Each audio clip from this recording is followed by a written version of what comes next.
Alright, in this video we're going to talk about how to go about modeling a human body. Alright, just like the human face, there needs to be a very specific form of loops in your geometry for it to deform correctly when you're animating.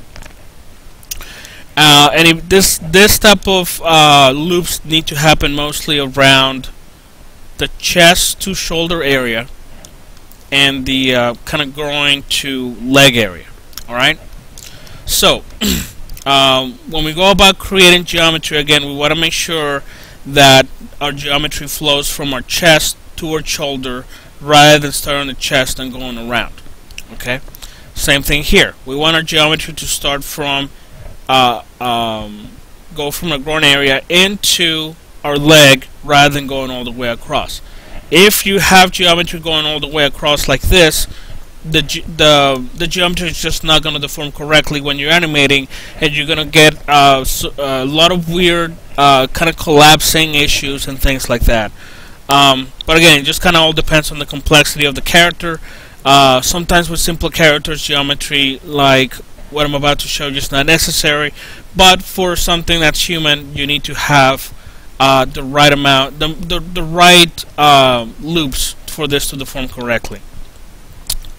So just like we started with our face, I'm actually going to start the body by using planes as well. And again, this can be done using box modeling techniques by starting with a box primitive, starting shaving around. I find it easier to go in there and draw the geometry myself. So go to create and polygon and plane. Alright, and again, we want to make sure that our image is kind of the 0, 0. So I just want to make sure that that's the case here at the grid. Alright, so that seems to be right. So just draw a plane around here, and again, I'm kind of keeping my geometry a little large, just because I want to keep the geometry low until it gets to the point that I want to go in there and add details. Some people keep them slow. I mean, keep them small, just to kind of make it easier to draw in the detail. I find it easier to do the detail afterwards once I have the right topology. So again, I'm just gonna shape this up a little bit. Maybe I'll make it a little bit more rectangular. Okay, then I'm gonna go into my side viewport, and I'm gonna use this plane to start drawing the curvature of my body here. So again, right click, edge, deselect what you don't need. Then we're gonna add the extrude.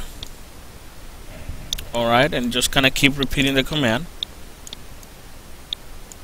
Alright, I'm gonna do as a matter of fact, I'm gonna keep this one around here, and let's just select my edges one more time. Okay, select the bottom ones to select what I don't need, extrude, drag, and I keep pressing G just to kind of repeat the last action, just to make it easier.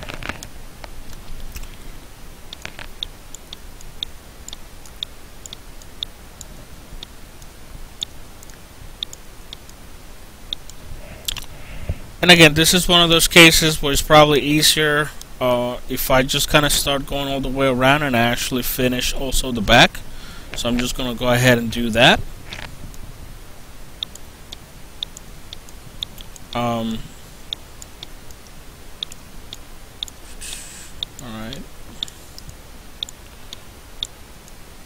And again, even if the geometry that I have here doesn't define the body the way it's supposed to, I can always go back and add more geometry later on. So again, I'm just trying to kind of block things out. Okay. And this will be the last one. And again, we're going to have a gap here because that's kind of around the area where we're going to have to connect our face. Alright. And again, I think I added a little bit more geometry than I want to, but it's fine. Now, my next step is to start creating some of this geometry kind of going around. And again, it's fine if we have geometry that starts, you know, kind of below this area and goes around. The geometry that starts on the chest, for the most part, you want to make sure that it flows towards your shoulder. Okay? So, and again, if you don't want to work with that many polygons, you can kind of go in here and kind of get rid of some of the stuff. Again, just to kind of make it easier for you to work with, and then you can add the details later on. So I'm just going to maybe go in here and get rid of a couple things that I might not need at the moment. Just feel like this is a little bit too much.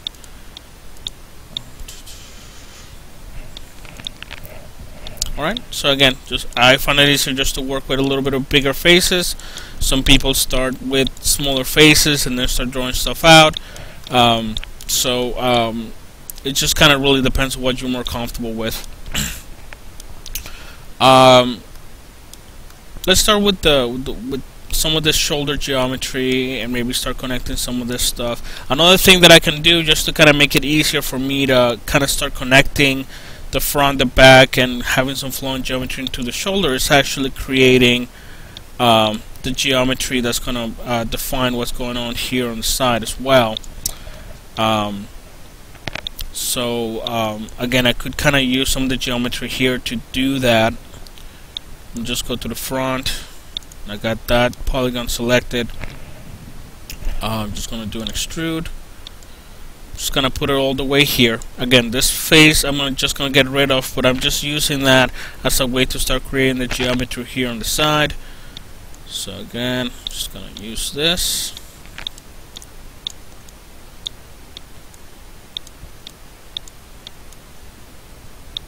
Alright. Okay, now we have some geometry that's defining the front, the back, and the side. I'm going to get rid of this face right here, so I'm not going to need that. And then, again, now it's a matter of start kind of bridging some of this stuff and start defining the body. So, you can start by selecting some of these edges like this, and then just bridging. Alright. And again, be mindful of your settings. Right now, my bridge settings has this to create subdivisions as I click on the bridge. I find it easier if I only have one division, alright, that I can just kind of come here and mold and just place on the right area to give this some curvature.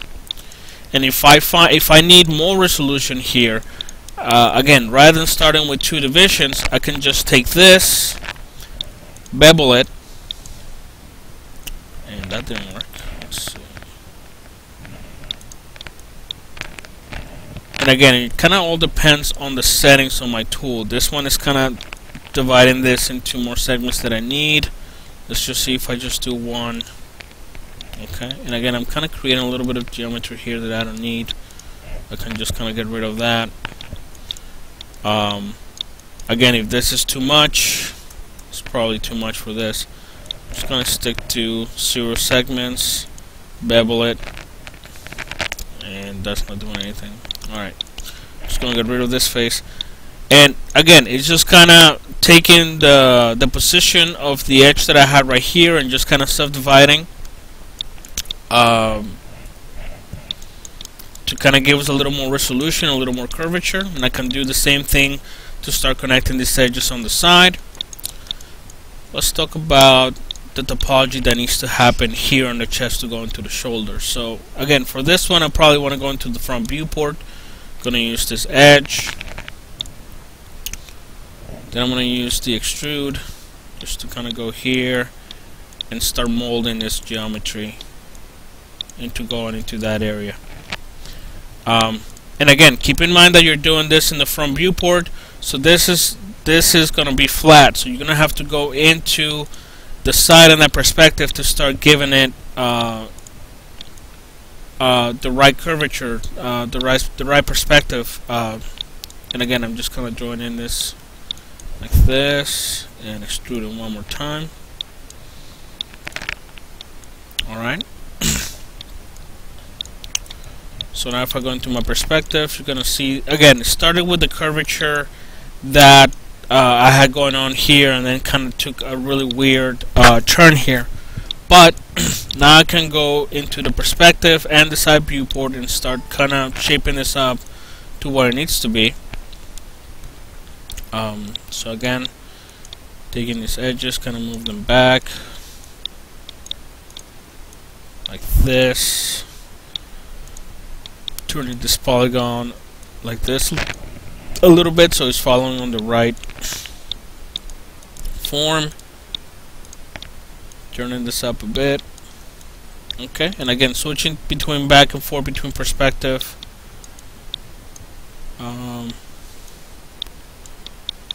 And making sure you're also using the right rotate settings.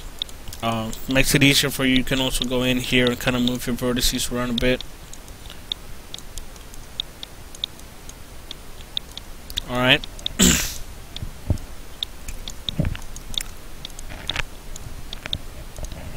And again, you always kind of want to kind of go back and forth between your polygon blocky mode into smooth version by clicking on 3. Just see what geometry is doing to make sure that, you know, edges are kind of welding correctly. If you see anything that's a sharp edge or some weird geometry, there is an issue going on there. So again, it could be that your edges are not connected correctly, or some sort of angon, some sort of floating vertice that you have just happening right there. But again, everything looks good so far. Alright, so I'm just gonna go back to this, and I'm gonna again keep drawing the geometry in this direction. So I'm just gonna go ahead and open the next file. And again, I'm gonna open this one first, just to show you the first block that I did. And again, in this one, I made the conscious choice of actually using less geometry than what I did on the try that I just showed you. Because again, I'm more concerned about the right shape, the right topology, but I don't want to focus too much on detail right now, because again, it can get a little messy.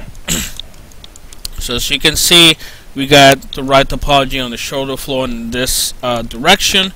Rather than creating the side polygons the way I did, again, I think what I ended up doing was just bridging this, taking that edge and moving it outside here, and then using the bevel tool to actually add more geometry here, and then just shape it. And again, at this point, again, it's just a matter of making sure that we have the right amount of geometry to connect everything. So something like this, I'll probably have to go in here and add a connection. Alright, right now it's flat, so we just kind of have to bring it out like this. And then it's just a matter of then going to my edges and bridging this stuff. Alright. I would suggest that you actually select everything that you want to bridge rather than doing it each individually, because sometimes that's the cause for having edges that are not welded correctly. So then I can just click on bridge. Okay. And again, I gotta keep in mind that when I do this, these are not gonna be welded, so I have to go in here and do that myself.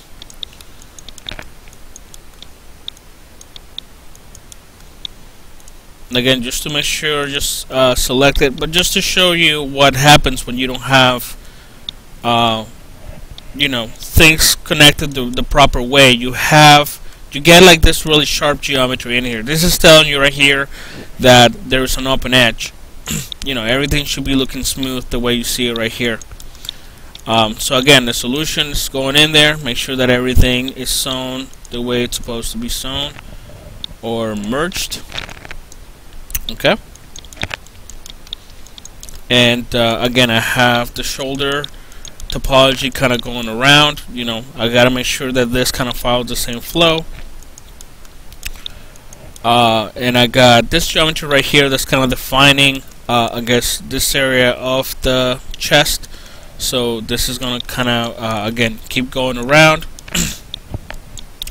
So a couple of ways that I can go about this. Let's see. This geometry can flow either giving me another loop around the shoulder right here. It could actually go all the way across here.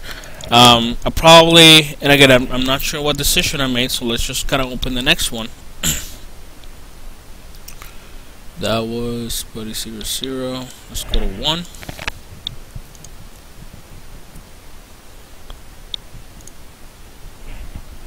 Alright. So what I ended up doing, now that I have the geometry here going all the way around for this geometry to deform right, this is actually going across here, and it's going to start kind of forming the pocket where the arm's going to be modeled. And again, I'm going to show you what I ended up doing is actually extruding the geometry right off the pocket that I'm creating to create the arm. But you know, if it's more if it's easier for you to start from a primitive like a cylinder and then attach it, that's also something else that you can do. So again, just to show you what was the decision right there, let's just move on to the next one.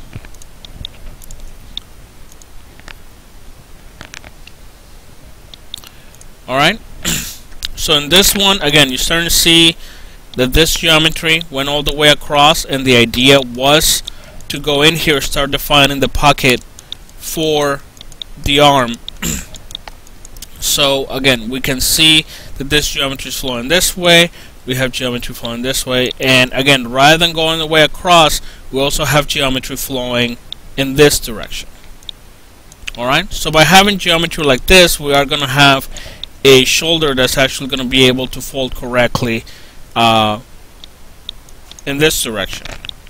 And again, this was just a matter of forming the pocket right here by using the already existing geometry that I created with this and this.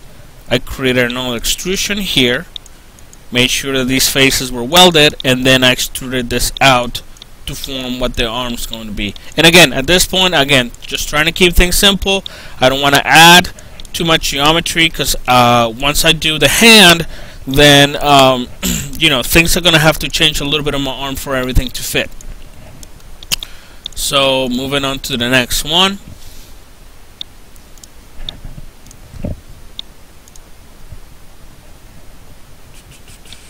Alright. So again, we defined what the shoulder was doing, and then I came in here and started defining what how the hip area was going to be defined. So same principle. I had this geometry right here. I started extruding faces in this direction, and then I made sure that whatever geometry I have flowing this way followed the same direction. And again, I have, as long as I have this polygon right here, shouldn't give me that much of a problem. And then just a matter of making sure that the backside was doing the same thing. Alright, and again, not necessarily the same edge flow, but at some point I'm going to have to go in there and correct this. Perhaps I could even do it right now just by doing something like this. Alright. So again, took the already existing geometry, extruded things out, and then started creating bridges across, and just making sure that everything was facing in the same, everything was heading the same kind of direction of the loop. So again, just making sure that everything's kind of flowing towards the leg so it deforms correctly when we're animating. Let's just check out the next file. Body 4. I believe this is the last one. Alright, so again, in this one, once I had the right flow of geometry going into my legs, and again, one thing that I need to point out here also is that you know, even my reference, because of the way that it was shot, has a little bit too much perspective. So it's not going to follow specifically what it's doing. It's also not, I kind of settled with kind of making sure that it had it's following the reference from the image plane from the front. Alright, and then I used the side plate mostly as a reference on how the leg was supposed to go, but it's not following exactly what this leg is doing, because again there's a little bit too much perspective there. So I need to keep into account that that's not correct if I'm looking at an image that's truly orthographic and not, without any sort of perspective. So again, once I had the right amount of geometry in the pocket here, then it was just a matter of extruding this geometry down and added as much geometry as needed. Again, usually this amount of loops is what you would need in a joint like a knee for it to bend correctly. And the geometry right now is just simple enough that I could go in here and add details to it if I wanted to. Again, it kind of all depends on what the purpose of the project is. For what I'm doing with this, I know that eventually I want to go in here and model clothes on top of the body. So if I'm not technically showing a body that needs to show I don't know, any sort of muscle definition and things like that, perhaps settling to something like this, making sure that it has the right flow of geometry for deformation, is something that I want to stick to. But if I wanted to go in here and add more definition, I have the right geometry loop flow for me to be able to go in there and do that. Again, another reason why I'm keeping it simple like this is because these are also going to be the basis for my clothes. So I don't want to be doing. I don't want to make. I want to make sure this is not as too complex at this point.